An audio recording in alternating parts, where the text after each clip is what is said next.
Well, joining us to look at that, strategic security consultant Max Benita joins us in our studios. Good morning. Thank you for having me, sir. I'm sure you've been following all of this. They had series of meetings, some with the president, some with other individuals, trying to see how they can harness this and, come to a resolution in fixing the problem in the PDP. Did anyone miss out on any chance in taking that to where it should have been instead of what we have now?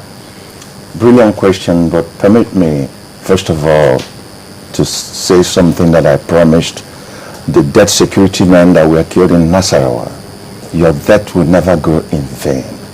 Someday, your family will get justice. Someday. Now, back to your question. When I look at what is going on and the security implication in this nation, I can only say that the presidency missed a strategic opportunity and the local content opportunity to solve this problem. How do you mean local content opportunity? And the local content opportunity is, how did we get to where we are in the first place? There are certain things in the military operation. There are axes of attack, flanks, and the frontal trajectory attack. Let us go back to how did we get to the imbroglio.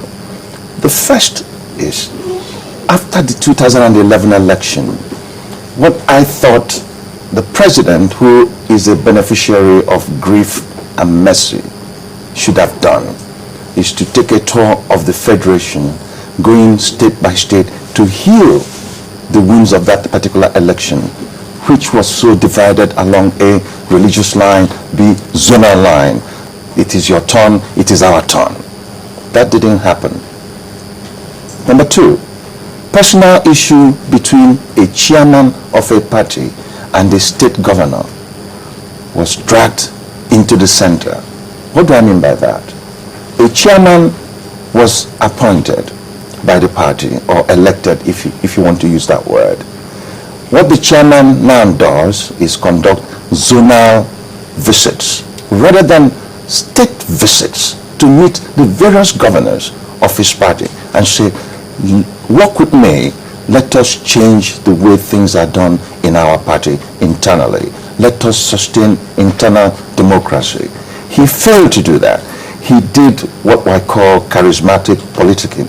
Well, I think that some would disagree, because I also can remember vividly seeing that Bamanga Tuku in even River State sitting on the same table. That is zonal trip of the South. That is the zonal trip I'm talking about. But I'm still coming to where we are. Then the INEC said that 8 states or 9 PDP executives were not recognized, that their elections were flawed. What the members of the party expected was for Bamanga to say, we sack all those 8 states and have fresh elections to meet up to INEC demand. No, he single-handedly chose the state Adamawa and dissolved. Why? Because the media is telling us that the governor and Bamanga are fighting over succession issues. Even if that were to be the case, the manner of approach from the chairman wasn't the best. So what do you do now? Other governors felt that their colleague governor is being afflicted with an unnecessary attack from the chairman, and are going to support their colleague governor to fight this phenomenon. Then the issue of governors forum came into play. The Northern Caucus of the forum chose a consensus candidate in Jonah Jang. Why? I don't know. I didn't ask them.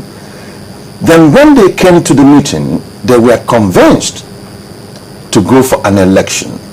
They had an option. They could have said, no, we don't want to be part of an election. We have a consensus a candidate in Jonah Jang. But they submitted themselves to an election. Once you submit yourself to that election, whatever decision you took before that election is nullified. And when the result of that election came out that Rotimi Amaechi should remain on a 1916 vote, they should have allowed that to happen. why somebody in the office of the presidency should comment on an issue of governance forum behooves me. The presidency is the presidency and should not come down to the level of governors to argue with the governors. Then the aggrieved governors within the governors forum could do two things. A, when Rotimi Amaechi calls for a governors meeting, they could boycott it and set their deputy. But the fact that they did not boycott that election, they must submit to Rotimi Amaechi's emergence as chairman of National Governors Forum. So you're thinking that even some comments by the aides and the presidency also fueled this whole... No, the aides in presidency, some of the advisors of the president, permit me to choose the word, are suffering from intellectual polio.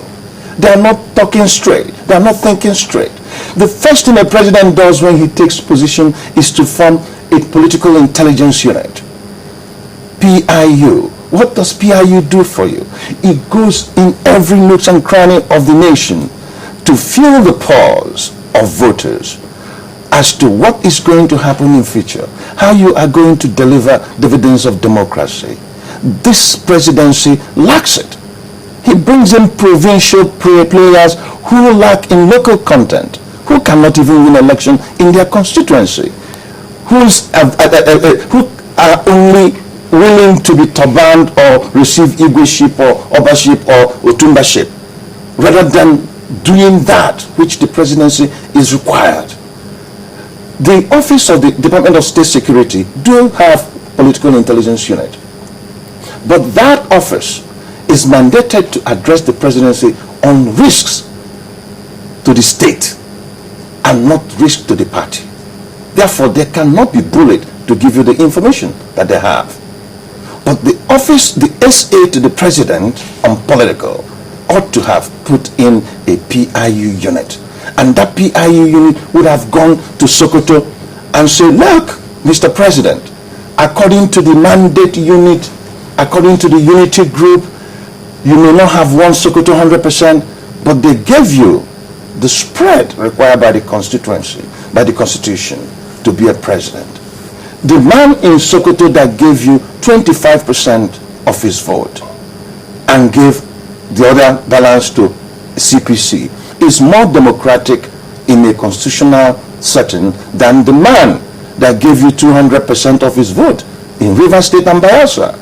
That is xenophobic political... But with the move now, don't you think we're getting it sorted out naturally by the movement of these people to another political party?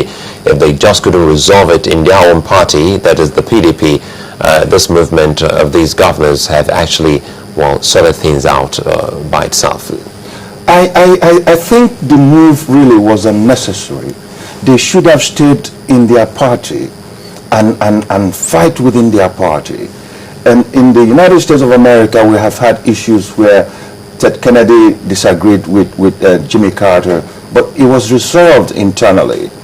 Currently in the United States of America, the Tea Party, which is the extreme end of republicanism, are pressuring the Republican Party to address certain curves in the Constitution against Obama.